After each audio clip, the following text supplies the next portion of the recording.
பல்வேறு பகுதிகளில் நடைபெற்ற முக்கிய நிகழ்வுகளை களத்தில் மதிமுகம் பகுதியில் பார்க்கலாம்.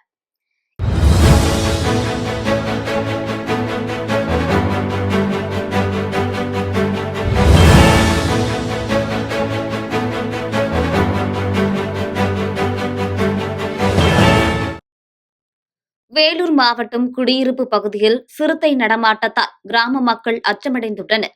இதுகுறித்து அப்பகுதி மக்கள் அளித்த தகவலின் பேரில் வனத்துறையினர் விரைந்து சென்றனர். இதனை அடுத்து பட்டாசுகள் மற்றும் பானம் விட்டு சிறுத்தையை காட்டுக்குள் விரட்டி அடித்தனர். இதனால் அச்சமடைந்த மக்கள் குடியிருப்பு பகுதிக்குள் சிறுத்தை வராமல் வனத்துறையினர் கண்காணிப்பு பணியில் ஈடுபட வேண்டும் என கோரிக்கை விடுத்துள்ளனர். சேலம் மாவட்டம் எடப்பாடியில் உள்ள மாற்றுக் கட்சி நிர்வாகிகள் திமுகவில் இணைந்தனர். சேலம் நாடாளுமன்ற உறுப்பினருமான டி.எம். செல்வ கணபதி முன்னிலையில் அதிமுக, பாமக, பாஜக மற்றும் தவேக ஆகிய கட்சிகளில் உள்ள 100க்கும் மேற்பட்ட நிர்வாகிகள் திமுகவில் தங்களை இணைத்துக் கொண்டனர். இந்நிகழ்வில் திமுக நிர்வாகிகள் பலர் பங்கேற்றனர். புதுக்கோட்டையில் சுவாமி விவேகானந்தரின் 163வது பிறந்த நாள் விழாவை முன்னிட்டு முதலாம் ஆண்டு மினி மாரத்தான் போட்டி நடைபெற்றது.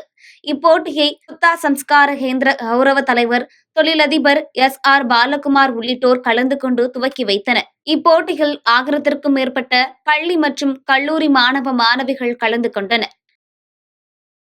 திருப்பத்தூர் மாவட்டம் பொன்னேரி அரசு ஊராட்சி ஒன்றிய துவக்கப்பள்ளியில் காலை சிற்றுண்டி சாப்பிட சென்ற மாணவர்கள் மற்றும் பணியாளர்களை தேனீக்கள் கொட்டியதில் 12 பேர் காயமடைந்தனர். இதனை கண்ட அப்பகுதி மக்கள் ஆம்புலன்ஸ் மூலம் 12 பேரை மீட்டு சிகிச்சைக்காக திருப்பத்தூர் அரசு மருத்துவமனைக்கு கொண்டு சென்றனர்.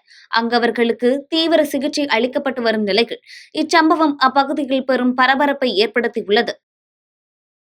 வேலூர் மாவட்டம் கனியம்பாடி அருகே உள்ள கம்மவான்பேட்டை கிராமத்தில் காளை விடும் விழா கோலாகலமாக நடைபெற்றது. இதில் பல்வேறு பகுதிகளில் இருந்து சுமார் 200க்கும் மேற்பட்ட காளைகள் பங்கேற்று சீறி பாய்ந்து ஓடின. தொடர்ந்து குறுகிய நேரத்தில் எல்லையை கடந்த காளைகளின் உரிமையாளர்களுக்கு ரொக்க பரிசுகளும் சான்றுகளும் வழங்கப்பட்டன. இதில் சுற்றுவட்டார கிராமத்தை சேர்ந்த ஆயிரக்கணக்கான மக்கள் பங்கேற்று கண்டு ரசித்தனர்.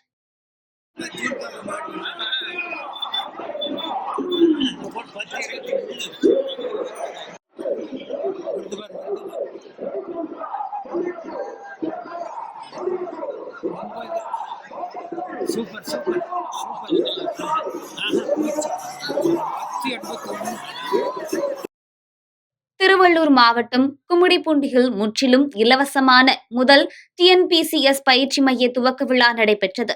இவ்விழாவில் முன்னாள் தலைமை செயலர் இறையன்பு கலந்து கொண்டு மாணவர்கள் மத்தியில் உரையாற்றினார். தொடர்ந்து பயிற்சிக்கு உறுதுணையாக இருந்து நிதி உதவி மற்றும் பல்வேறு உதவிகளை செய்தவர்களை கௌரவிக்கும் விதமாக காந்தி சிலைகளை வழங்கினார். வேலூர் மாவட்டம் பேர்ணாம்பட்டு அடுத்த பல்லாளக்குப்பத்தை சேர்ந்த முனிரத்தினம் என்பவர் விவசாயம் செய்வதுடன் ஆடுகள் மாடுகளையும் வளர்த்து வருகிறார். இந்நிலையில் அப்பகுதியில் விளைந்த சிறுத்தை ஒன்று முனிரத்தினம் வளர்த்து வந்த மாட்டை கடித்து கொன்றதாக கூறப்படுகிறது. இதுகுறித்து வனத்துறையினருக்கு தகவல் தெரிவித்ததை அடுத்து மாடு இறந்த இடத்தில் வனத்துறையினர் மற்றும் கால்நடை மருத்துவ குழுவினர் ஆய்வு செய்தனர். மேலும் சிறுத்தையை பிடிக்க நடவடிக்கை எடுக்க வேண்டும் என அப்பகுதி மக்கள் கோரிக்கை வைத்துள்ளனர். புதுக்கோட்டை மாவட்டம் தெம்மாவூர் வடக்கு தெருவில் கழிவுநீர் கால்வாய் அமைத்து தர கோரி பொதுமக்கள் போராட்டத்தில் ஈடுபட்டனர். இந்த கிராமத்தில் கழிவுநீர் வாய்க்கால் இல்லாமல் சாலைகளிலே கழிவுநீர் தேங்கி துர்நாற்றம் வீசுவதோடு அதில் கொசு, டெங்கு, மலேரியா உள்ளிட்ட நோய் தொற்றுகள் ஏற்பட்டு வருவதாகவும் பொதுமக்கள் குற்றம் சாட்டுகின்றனர். இதுகுறித்து பலமுறை மனுக்கள் அளித்தும் நடவடிக்கை எடுக்காததால் ஆத்திரமடைந்த பொதுமக்கள் ஊராட்சி அலுவலகத்தை முற்றுகையிட்டு போராட்டத்தில் ஈடுபட்டனர்.